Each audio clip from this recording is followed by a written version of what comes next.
नमस्कार। प्रारब्ध के सभी दर्शकों को अवनीश की तरफ से एक बार फिर स्वागत है प्रारब्ध के यूट्यूब चैनल पे। आपने आज का हमारा थंबनेल देख लिया होगा। दरअसल हमेशा जब भी इस देश में अल्पसंख्यकों के आर्थिक व्यवस्था अवस्था और दशा दिशा पर बात हुई तो हमेशा बहुत नकारात्मक बात हुई। ये कहा गया कि साहब इस देश का अल्पसंख्यक और सबसे बड़ा अल्पसंख्यक समाज हमारा मुसलमान भाई है, तो उनके बारे में हमेशा कहा गया कि साहब वो बहुत गरीबी में जीता है, उसके पास खाने को नहीं है, तमाम तरह की चीजें। लेकिन पिछले 2 एपिसोड में, ये तीसरा एपिसोड है इस विषय पर, हमने जब आपके साथ बात की और आइए स्वागत कर लेते हैं इस बीच में सरल जी का। सरल जी एक बार फिर नमस्ते। नमस्कार। तो सरल जी से जब हमने इस विषय पर पहला एपिसोड किया, दूसरा एपिसोड किया, तो हमने ये देखा और पाया फैक्ट्स फिगर्स के आधार पर कि ऐसा है नहीं। और इसलिए आज तीसरे दौर की जब हम बात कर रहे हैं, तीसरी इस विषय पर हम तीसरा वीडियो आपसे कर रहे हैं, तो आज हम ये कहने के स्थिति में हैं कि दरअसल मजहब बाजार में गरीब नहीं है, अमीर है।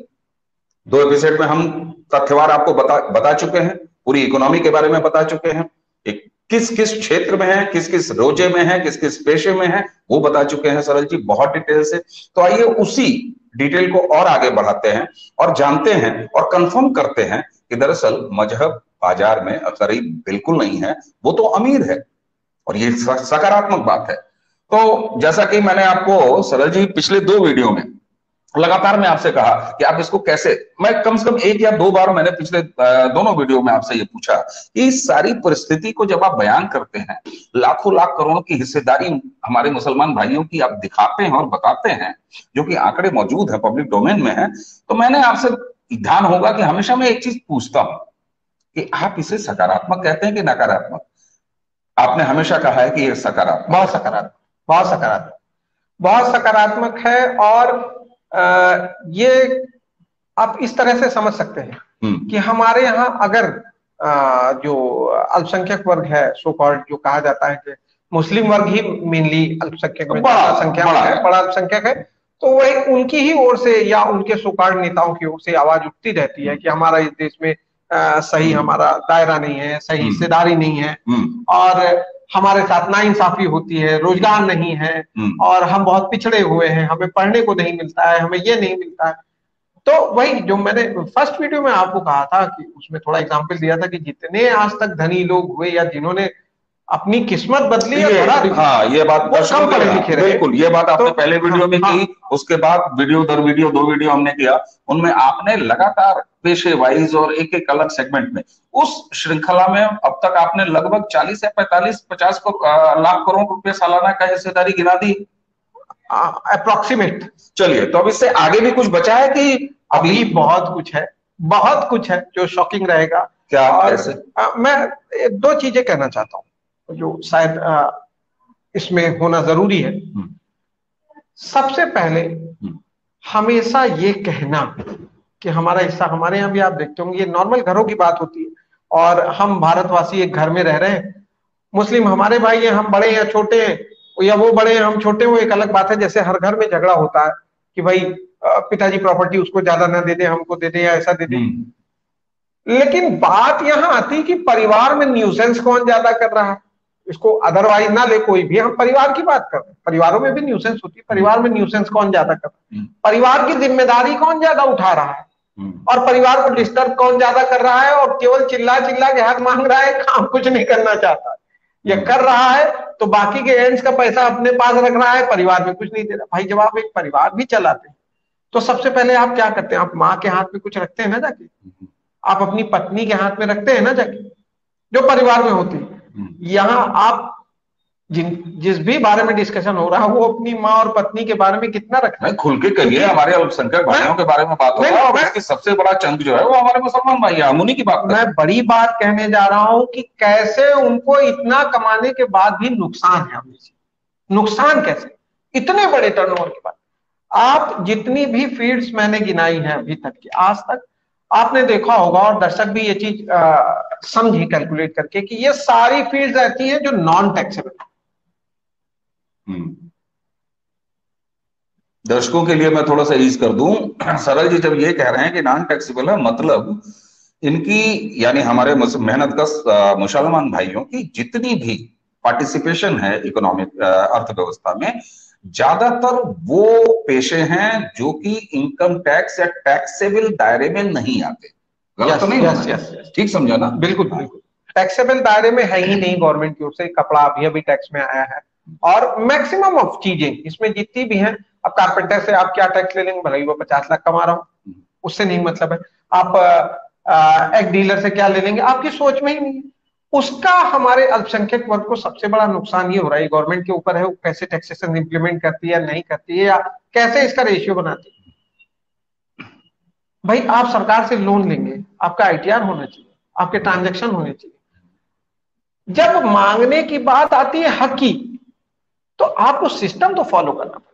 आप कागजों में कहीं है आपके यहाँ, और ये आपके लिए बड़ा नुकसानदेह है कि आपके यहाँ कुछ लोग तो बहुत बड़े साहूकार हैं, जैसे हर रिलीजन में होता है। कोई बहुत अमीर है, कोई बहुत गरीब है। ऐसा हमारे अल्पसंख्यक भाइयों में भी है। हमारे अल्पसंख्यक भाइयों में जो एम्ब्रॉयडरी का काम करती है, आपको एम्ब्रॉयडरी का टर्नओवर आप सोच नहीं पाओगे, वो भी 2 से 2.5 लाख करोड़ का है। लेकिन जो दर्जोजी जरदोजी का काम करते हैं, उनकी हालत आप देखिए, हमेशा उनको अनुदान और ये सब। इसका मतलब कहीं फंड्स का जो डिस्ट्रीब्यूशन है वो उनके यहाँ बहुत गलत है। और इतना बड़ा टर्नओवर करने के बाद ये पैसा शक कौन कर रहा है, ये बड़ी चीज है। इसको ढूंढना पड़ेगा कि इतने बड़े टर्नओवर का प्रॉफिट मेनली कौन शक कर रहा है। अच्छा यहाँ रोकें, दर्शकों के लिए थोड़ा सा और बताएं। आप जब आपने ये कहा कि नॉन टैक्सेबल ज्यादातर इनकी फील्ड है, ठीक है, तो अब वहां पर उनको नुकसान कैसे हो रहा है, जबकि पहली नजर में जो पहली समझ होगी वो ये कहेगी कि साहब अगर टैक्स नहीं देना है तब तो फायदा हो रहा है, लेकिन नहीं, आपने कहा नुकसान हो रहा है। तो मैं भी सोच रहा था नुकसान कैसे आप गिनाएंगे। अब मेरी समझ में आया जब आप ये कह रहे हैं, और दर्शकों बिल्कुल बात सही है कि हमारा एक मुसलमान भाई जो पंचर का व्यवसाय, दर्जी का व्यवसाय, दर्जोजी इसके कढ़ाई और इसके इन कामों से लाखों लाख रुपया कमा रहा है, लेकिन आईटीआर उसके पास है नहीं, है बैंक स्टेटमेंट उसके पास आएगा नहीं। अब ऐसे में अगर कल को मान लीजिए वो अपने ही पेशे में एक लंबी छलांग मारना चाहता है, क्योंकि कौशल उसके अंदर है, उसके अंदर कौशल है, हुनर उसके पास है, और वो एक लंबा छलांग मार के एक बड़ा एंटरप्रेन्योर, एक अच्छा एस्टेब्लिश एंटरप्रेन्योर बनना चाहता है, ऐसे में सरकारी योजनाओं या बैंकों से लोन के लिए तो उसको आईटीआर चाहिए। अब यहाँ नहीं मिलेगा, शायद आप यही कहना चाह रहे हैं। बिल्कुल बिल्कुल, मेरा नुकसान इस अर्थ में है, इस अर्थ, ओके, इस अर्थ में है। और क्योंकि हमारे बहुत सारे लोगों के लिए पहली बात होगी एक नए एंगल से कि साहब टैक्स बचाना में नुकसान है, जबकि एक प्रिवेलिंग नैरेटिव क्या है, समझ क्या है, टैक्स बचाने में फायदा। जी, वो मैं दर्शकों से कहना चाहूंगा, टैक्स बचाने में फायदा वो आप सोच रहे हैं। पहली चीज, सरकार ये नहीं कहती कि आप 100 रुपए कमा रहे हो उसमें भी टैक्स दे दो। सरकार नहीं, यहाँ इनके संदर्भ में तो बात मैंने कह दी। मैं उसी को थोड़ा सा एलिब्रेट करूंगा, 2-3 मिनट लूंगा, क्षमा चाहूंगा। आपके टैक्सेशन के दायरे तय हैं कि 6 लाख से ऊपर, 10 लाख से ऊपर, इसके ऊपर वो दायरे तय। अगर हमारे भाई जिस बिजनेस में 4 ही लाख कमा रहे, आईटीआर तो भरे, गवर्नमेंट के पास एक डेटा तो पहुंचे। गवर्नमेंट भी अपनी जो स्कीम्स बनाती है वो इसी आधार पे बनाती है कि कहाँ हमें पैसे डालने की जरूरत है। उसके बाद चीजें, अच्छा यहीं पे ये होता है कि जो बहुत चतुर लोग हैं जो डॉज करते हैं फर्जी। आपको याद होगा, अब तो बैंकिंग सिस्टम पिछले 7-8 साल में बहुत अच्छा हुआ। आपको याद होगा पहले एक बड़ा आसान सा तरीका चलता था कि 3 साल का आईटीआर जमा करना है तो फर्जी टैक्स बनाया और तुरंत जमा कर दिया। अब तो नहीं चलता, अब तो बैंक ऑनलाइन का जमाना है, अब नहीं चलता, क्रॉस चेक हो जाता। अरे क्रॉस चेक वो बहुत बड़ी ब्लंडर थी, लोगों ने, बहुत सारे लोगों ने इसी तरह गेम की। फिलहाल वो हमारा मेन विषय नहीं है। हमारी सलाह यही है कि सभी को आईटीआर और उसमें आना चाहिए। मेन विषय हम उस पर आते हैं कि बाजार में मजहब ज्यादा मजबूत है। मैंने तो आज थंबनेल सीधा हमारा ये कहता है कि साहब गरीब नहीं है, अमीर है। अमीर कैसे है, इस बात को एस्टेब्लिश कीजिए। हालांकि पिछले 2 एपिसोड में आपने एस्टेब्लिश किया, और आप अभी भी कह रहे हैं कि वो 40-50 लाख करोड़ के आगे भी है। चलिए, अच्छा, एक थोड़ा सा अतिशयोक्ति वाली बात को कहेंगे या इसको कहेंगे डेलिबरेटली मैं लाया हूं, लेकिन जब अर्निंग्स और एक्सपेंसेस की बात हो रही है तो सबको समान रूप से देखना चाहिए। मैं आपको बताऊं, इसी अर्निंग्स के लाइन में हिंदू टेम्पल्स 1 से 2 लाख करोड़ का कलेक्शन करते हैं, ऐसा सरकारी और गूगल के आंकड़े हैं। हो सकता है इससे ज्यादा हो कम हो, मैं उस पर नहीं कहता। 1 से 2 लाख करोड़ का, उनसे 80% की शेयरिंग गवर्नमेंट ले लेती है और उसको इक्वली हर चीज पे खर्च करती गवर्नमेंट की योजनाओं पे। मतलब जो हिंदू अपने ईश्वर को, हमारी तो मानता है हमारे ईश्वर को, हम 100 रुपए दान दे के आ रहे तो उसमें 80 रुपए सरकार ले ले रही। ठीक है, ठीक है। लेकिन यहीं पे वक्फ बोर्ड होता है जो मुस्लिम प्रॉपर्टीज की देखरेख करता है, उनको संजोता है, उसकी भी अर्निंग्स 80,000 से 1,20,000 करोड़ की है, उस पर कोई टैक्स नहीं है। तो ये अदर इनकम एक है जो 80 से 1,20,000 करोड़ की है, अनइक्वल डिस्ट्रीब्यूशन ऑफ वेल्थ कह लीजिए ना। अच्छा ठीक है, ये उनकी ये निश्चित रूप से आपने ये बड़ी बात कही, और ये आपसे मैं वादा ले रहा हूं, प्रारब्ध आपसे वादा ले रहा है कि हम इस पर एक सेपरेट एपिसोड करेंगे। बिल्कुल, और ये विस्तार की चर्चा है, चाहे वो वक्फ संपत्तियां हो, चाहे वो हिंदू मंदिरों की बात हो, उससे जनरेटेड रेवेन्यू हो, तो ये एक बड़ा विषय है, इस पर अलग से बात होनी चाहिए और निश्चित रूप से गंभीरता से होनी चाहिए, इसलिए कि अगर इस देश में सभी समान है तो हर चीज भी समान होनी चाहिए। अच्छा, अब मुख्य मुद्दे पे आ जाते हैं। उसके बाद आती है ग्लास इंडस्ट्रीज। ग्लास इंडस्ट्री आपको लगता है कहाँ, जो खिड़कियों में कांच लगाते हैं, बिल्डिंग्स में। पिछली बार आपने फिरोजाबाद का जिक्र किया था तो हम चूड़ियों तक रह गए। बस वो तो बहुत छोटा सा। बिल्कुल, मेन इंडस्ट्री ग्लास की फिरोजाबाद और आसपास ही है, लेकिन वो चूड़ियों की बात थी 20 से 30,000 करोड़ की। ये अगेन एक बड़ा टर्नओवर है 8 से 9 लाख करोड़ का ग्लास इंडस्ट्री का, जिसमें $339 मिलियन का यहां पे मैन्युफैक्चरिंग होता है और $1,245 मिलियन का हम इंपोर्ट करते हैं ग्लास बाहर से। इतनी खपत है भारत। तो आप इसको समझिए कि लगभग 18 से 19 लाख करोड़ का हमारा ग्लास का टर्नओवर है, जिसमें इंपोर्ट भी शामिल है और यहाँ की मैन्युफैक्चरिंग भी शामिल है। ठीक है, इसमें हिस्सेदारी कितनी है? आप इसमें भी उनकी ऑलमोस्ट 80% तक कह सकते हैं। ग्लास जो भी हाथ से रिलेटेड, हुनर से रिलेटेड काम है, मैं फिर कह रहा हूं, उसमें हमारे भाइयों का कोई तोड़ नहीं है, कोई उनके आसपास नहीं है, कोई उनको छूने वाला नहीं। फिर आती है टॉय इंडस्ट्री, बड़ा छोटा सा, बच्चों के लिए खिलौने होते हैं, उसमें भी इनका एक छत्रराज है। ये इंडस्ट्री लगभग 1.5 लाख। क्या बात है, 1.5 लाख करोड़ रुपए के खिलौने खेल जाते हैं हमारे बच्चे और उसको तैयार करते हैं लगभग 95% हिस्सेदारी के साथ हमारे अल्पसंख्यक। तैयार भी करते हैं, इंपोर्ट भी करते हैं, लेकिन हम उसकी बात करें जहां होल्ड है इनका। ठीक है, ठीक है, होल्ड है इनका। ठीक है, बड़ा लंबा पर्चा है आज आपके पास। जी जी जी जी। उसके बाद आपने एक लास्ट उसमें ये कहा था कि हम इस सारे जो भी हमारा टर्नओवर है इसको हम एक बार जोड़ेंगे। तो मैं बाकी सब चीजें तो करूंगा, मैं आपको टेंटेटिव जो मैं जोड़ रहा था, ग्लास इंडस्ट्री और टॉय मार्केट और इन सब के बाद गिना दीजिए जोड़ते हुए। ओके, इसमें दर्शकों से मैं कहना चाहूंगा कि हेयर कटिंग की सबसे पहले हम लोगों ने बात की थी, वो 1,25,000 करोड़ का था। AC repair 1 lakh crore, vegetable market 7 lakh crore की, फ्रूट मार्केट 9 लाख करोड़ की, लेदर मार्केट 1 लाख करोड़ की, लेदर मार्केट 1 से 1.25 लाख करोड़ की, retail raw meat market, raw meat मतलब जो ऐसे ही टांग के और जानवर को मोहल्ले वो 5 लाख करोड़ की है। उबर ओला ये 7 से 8 लाख करोड़ की है। इसमें मैं इसलिए इसको इंक्लूड कर रहा हूं कि maximum number of driver, maximum number of इस तरह के स्किल्ड काम करने के लिए इसमें भी इनका 90% का होल्ड है। और इसका टर्नओवर कोई भी उबर का ड्राइवर 2,500 से 3,000 से नीचे नहीं कमाता। और लगभग 1 करोड़ गाड़ियां हैं ऑल ओवर इंडिया, दोनों ही उबर और ओला की मिला के।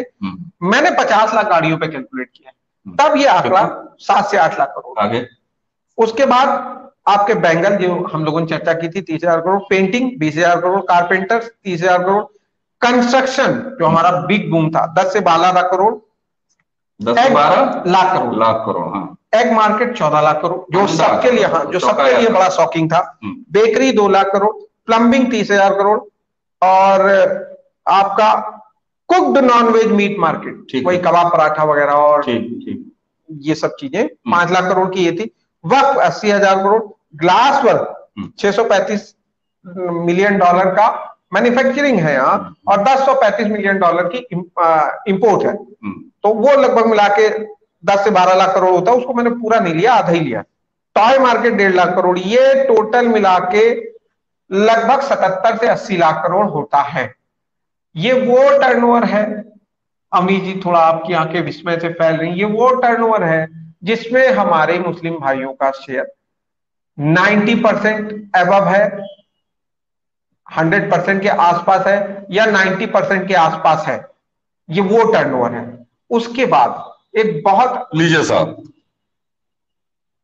77 लाख करोड़, ये पिछले 2 एपिसोड और ये चल रहा मौजूदा एपिसोड में जी संख्याओं और डेटास के आधार पर जी 77 लाख करोड़ रुपए दर्शकों हमारे मेहनतकश अल्पसंख्यक भाई, जिसमें सबसे ज्यादा संख्या हमारे मुसलमान भाइयों की है, उनके हुनर की बदौलत, उनकी मेहनत की बदौलत, उनके श्रम और पसीने की बदौलत ये 77 लाख करोड़ रुपए उनके पास जा रहे हैं, जिसमें 95% से ऊपर उनकी हिस्सेदारी है। 92 अब ऐसे में जब हमने आज चर्चा का विषय रखा कि बाजार में मजहब गरीब नहीं है, वो अमीर है, अभी तो ये अमीरी शुरू हुई है, अभी तो बहुत सारे, अभी कई सेक्टर्स ऐसे, मैं आप दर्शकों को कहना जी, हमने संख्या खूब गिनवाई, फैक्ट्स आपने बहुत रखे, मामला 77 लाख करोड़ तक आ गया।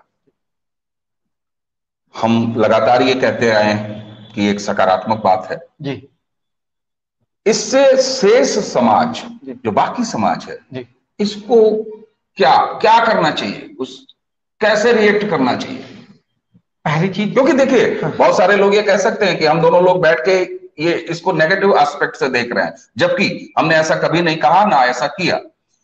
इसलिए अब मैं पूछ रहा हूं, जैसे ये समस्या अगर कही जाए या ये अनइक्वल डिस्ट्रीब्यूशन ऑफ वेल्थ कही जाए या मार्केट कही जाए, लेकिन समाज में बहुसंख्यक भी हैं, बहुत बड़ा हिस्सा है, ये तो हमारे अल्पसंख्यक भाई हैं, तो कैसे वो बैलेंस है, क्या करना चाहिए?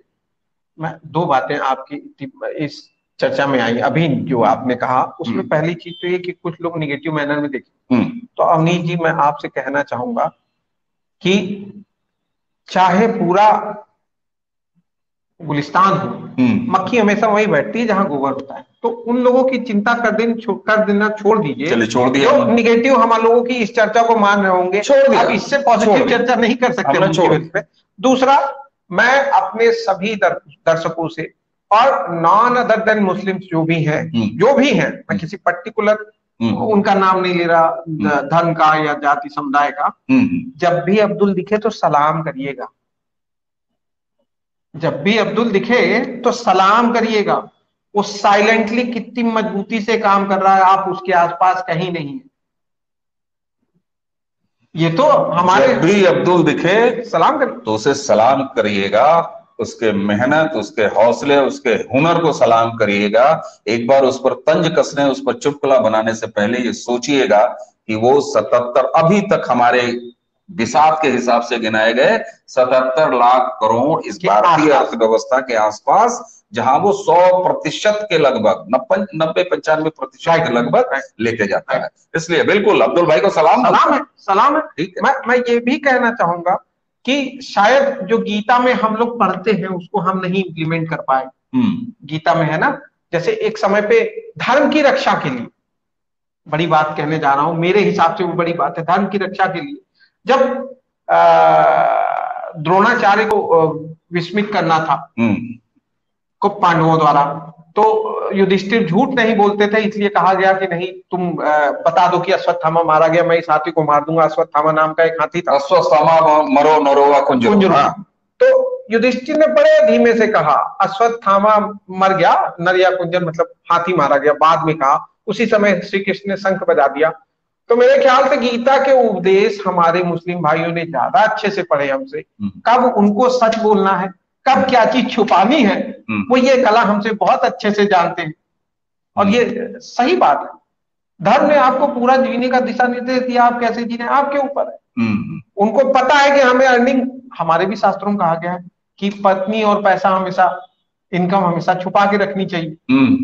तो वो जानते हैं कि हमें इनकम छुपा के रखनी है, बाकी और लोग नहीं जानते। खोज तो लिया आपने 77 लाख करोड़। वो तो मैंने बताया कि वो सब्जेक्ट कैसे आया कि जब मीम्स बनने लगे हमारे भाइयों के ऊपर कि अब्दुल तो केवल पंचर बनाएगा, अब्दुल तो केवल करेगा, वो दिल पे चोट लगती थी भाई साहब। अब्दुल पंचर बनाएगा, इस देश का मुसलमान वीर अब्दुल हमीद का फॉलोअर, एपीजे अब्दुल कलाम जैसों का फॉलोअर, वो अपना खून पसीना बहा के 77 लाख करोड़ रुपए का काम कर रहा है देश के लिए।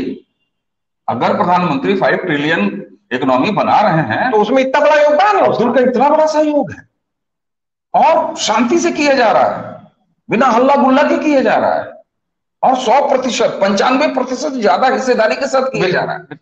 तो बाकी समाज के लिए क्या कहेंगे, कैसे क्या सीखे? मैंने पहली तो बात आपसे कही कि अब्दुल जब भी हम छीनने की बात नहीं कर रहे, अरे छीनने और उसकी कोई बात ही नहीं, लेकिन इसकी बात जरूर करेंगे कि जब 77 लाख करोड़ की हिस्सेदारी हमारे श्रमजीवी मुसलमान भाई कर रहे हैं अपने हुनर से, अपने मेहनत से, अपना खून पसीना बहा के, तो एक ऐसा समाज भी है जो कॉलेज की डिग्री उठाता है, अरे उसके बाद दिल्ली जाता है या बंबई जाता है, कलकत्ता जाता है, मद्रास जाता है, और एटीएम गार्ड के रूप में बढ़िया नीला काला शर्ट पहन के, ड्रेस पहन के, और वो 8,000, 10,000, 15,000 रुपए की नौकरी दिन भर कर रहा हो। बाहर वो इसलिए जाता है कि अपने शहर में वो गार्ड बन के रह नहीं सकता।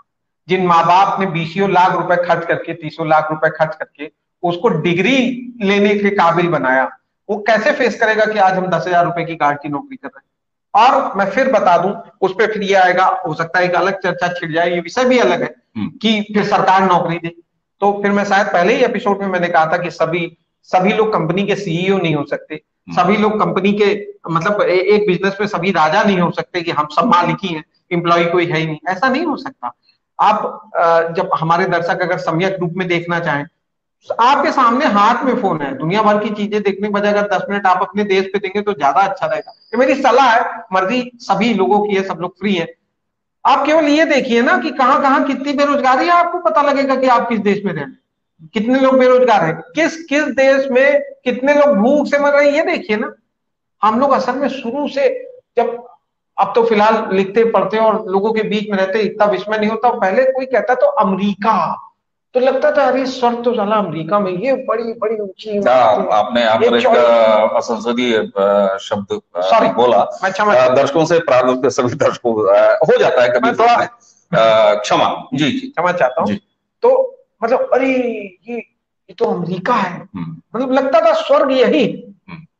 ये मेरे भाव से निकला कि जैसे हाई स्कूल इंटर में हम लोग जब सोचते थे, उस समय की सोच है कि अरे ये तो जैसे बंबई एक समय पे था हम लोगों के लिए बड़ा विस्मयकारी, बंबई जा रहे हैं। तो वो चीज जो आप लोगों को खोजनी चाहिए या हम लोगों को जिस पे ध्यान देना चाहिए, मुख्य रूप से यही है कि आप अगर प्रधानमंत्री हमेशा कौशल विकास की बात करते रहते हैं जी, है ना। जब वो मदरसों की भी बात उन्होंने कभी कही तो कहा एक हाथ में कुरान, दूसरे हाथ में कंप्यूटर, है ना। और कौशल विकास की योजनाएं काफी प्रमुखता से और काफी सीरियसली सेंट्रल गवर्नमेंट ने फ्लोट किया।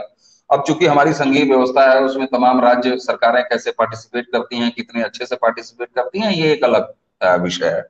उसी के साथ मुद्रा लोन जैसी माइक्रो फाइनेंसिंग की योजनाएं, तो उसमें भी आप देखें ना 25,000 कितना 50,000 ऐसे ऐसे करके है, तो वो भी, लेकिन अब उसको उठाने वाला तो कोई चाहिए।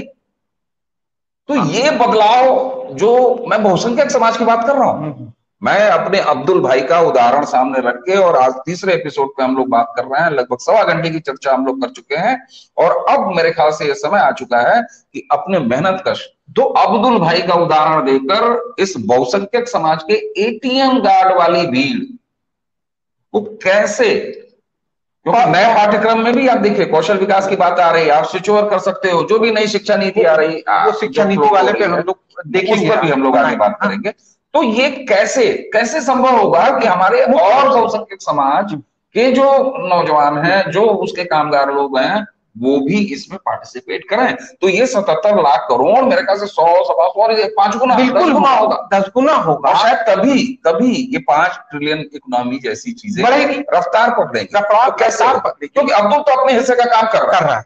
मुख्य रूप से यही कहना चाहता हूं इसमें कि जितने भी नॉन दत्तक मुस्लिम, क्या देश के सभी युवा, देश के सभी युवा, इसमें हिंदू मुस्लिम सिख ईसाई की कोई बात नहीं, देश के सभी युवा पहले तो अब्दुल को सलाम करें, फिर इन सभी सेक्टर को खोजें। पूरा भारत आपके लिए खुला हुआ है, स्वच्छ प्रतिस्पर्धा। आप आइए, इन सब कामों में हाथ डालिए, आगे बढ़िए, बैंक्स पड़े हुए हैं। और देखिए, किसी को भी मैं अवनीत जी यही कहना चाहूंगा कि किसी को ऐसा नहीं कहा जा सकता किसी के लिए थाली सजाई जाएगी। जो श्रम करता है, ये जो एज होती है 10 से लेकर और 25 साल तक की, इसमें अगर आप किसी को सही दिशा दिखा दे तो आज भी गंगा उतार लाएगा, भागीरथी वो बन जाएगा। क्या बात है। और यहाँ हमारा अब्दुल भाई अपना खून पसीना बहा के 77 लाख करोड़ रुपए कमा के इसी देश में सालाना वो राह दिखा रहा है, जो आप बार बार कहते हैं कि उसको सलाम करिए, उनसे सीखिए। बिल्कुल। आपने इस चर्चा में हमारी यात्रा ये तीसरे एपिसोड की है, और मुझे और साथ साथ में दर्शकों और आप सभी ने जिस तरीके से इस विषय को अपना प्यार, अपना आशीर्वाद दिया है, तो उसमें जो एक बड़ी चर्चा जिसका मैंने जिक्र पहले भी किया था जब आपने उसको बोला कि वक्फ और जो मंदिर, तो इस पर एक अगली बड़ी चर्चा एक इसी तरह करने के आपसे वादा हम ले रहे हैं। और आ चुकी अब समय की बाध्यता है, और हम अपने दर्शकों के समय का अपने समय से ज्यादा मैं सम्मान करते 20 सेकंड चाहूंगा। बिल्कुल। मैं दर्शकों से ये कहना चाहूंगा, जो 77 लाख करोड़ मैंने बताए हैं, जो भी बोला है, तो ये टेंटेटिव, ऐसे ही मैंने कैलकुलेटर नहीं जोड़ा, सम्यक रूप से ऐसे जोड़ते जोड़ते मोटा-मोटी गिना। तो इसको ये ना समझा जाए कि इससे ऊपर नहीं है, इससे नीचे नहीं। ये एक पॉइंट आउट की आज के एपिसोड में कहा गया था कि हम आपको जोड़ के बताएंगे। और मेरा निवेदन है, जो भी युवा पढ़ी है, ये देखे, या जो भी लोग हमारे इस प्रारब्ध के एपिसोड को देख रहे हैं, वो जागे, वो देखें, वो उपहास उड़ाना बंद करें। बिल्कुल। पंचर वाला कहीं मिले तो मन में ही नमस्कार कर लीजिए, लेकिन कीजिए उसको। बिल्कुल बिल्कुल बिल्कुल बिल्कुल बिल्कुल। तो सरल जी, आज के लगभग एक इस एंगल उनकी हिस्सेदारी, और वो गरीब नहीं है, वो हमेशा बिलबिलाता हुआ नहीं है, वो भूखों नहीं मर रहा है, कहीं नहीं मर रहा है, 77 लाख करोड़ रुपए कमा रहा है साहब, अभी तक हम लोगों ने जितना अंदाजा लगाया मोटा मोटी। जिसमें बॉस अभी पंचर का टर्नओवर नहीं शामिल है, वो शायद अगले एपिसोड में हम लोग, हाँ चलिए उसको भी बता देंगे। तो हिंदुस्तान का मुसलमान भाई इस देश की इकोनॉमी को लगातार बढ़ाने के लिए अपना खून, अपना पसीना दे रहा है। हम लगातार तथ्यों पे आपसे बात कर रहे हैं, और इस चर्चा आज तीसरी बैठक के बाद अब हम ये कहने लायक की स्थिति में हैं कि हे बहुसंख्यकों, हे समाज के दूसरे लोगों, अगर प्रधानमंत्री और इस देश के इकोनॉमी को 5 ट्रिलियन इकोनॉमी बनाने का सपना सच करना है, तो अपने आस पड़ोस के अब्दुल भाइयों से सीखिए, बजाय इसके कि आप उन पर मीम बनाएं, आप उन पर चुटकुले कसें। इसी उम्मीद के साथ सरल जी को हम फिर एक बार अपने पास बुलाएंगे, अपने पास आमंत्रित करेंगे, और वक्फ और मंदिर वाली बात है, इसके आगे भी कई सारी बात है। तो चलिए आज की बात यहीं समाप्त करते हैं, और प्रारब्ध के सभी दर्शकों से एक बार निवेदन रहेगा कि आप इस चैनल को सब्सक्राइब कर लीजिए। आपको पसंद आता है तो अपने इष्ट मित्रों के साथ इसको शेयर कीजिए, और सब्सक्राइब जरूर कर लीजिए, और वो बेल आइकन वाला बटन जरूर दबा दीजिए, ताकि अगला वीडियो जैसे ही आए प्रारंभ पे आपके पास सबसे पहले सूचना पहुंचे। तो एक बार सरल जी को धन्यवाद देते हुए आप सभी का नमस्कार। नमस्कार।